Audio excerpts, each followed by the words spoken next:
Anong tips na binigay sa'yo?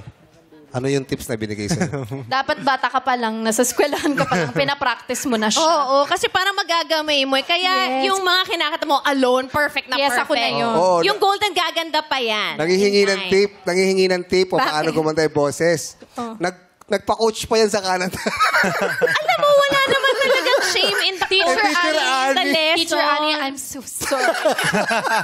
Teacher Annie. Pero it's so important na meron talaga naggagabay sa akin. Yes. Mga 1 hour ako nagpa-practice. Pero Oo, kasi yung dressing room ng mga lalaki, ka-back-to-back yung dressing room ni Ate Ann. So, pintuan lang yung pagitan. Aso naririnig. Yes, 2 hours siya, golden dire-diretso siyang... Yes. Tapos, galit na galit si Vice kasi magka-dressing room. Isang oras na kinakanta ni Ann ng matataas na ano yung... sabi niya, sis, yung mental health ko, sis.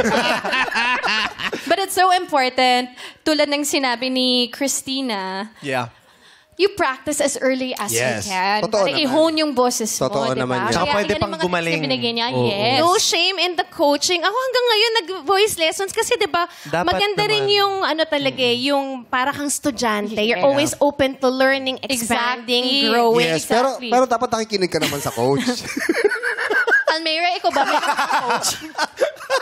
Meron ka bang voice coach Si nung Coach bata ka Ryan pala? ba? Sinong coach? Wala po. Pero Meron ngayon po dito. yung coach ko po, si Coach Ryan. Coach Ryan. Ay, my favorite Ryan sa Showtime. Si Coach Ryan. Oo, yung staff Ibang natin. Ryan. Si Ryan Bang? Wala eh. Rosario.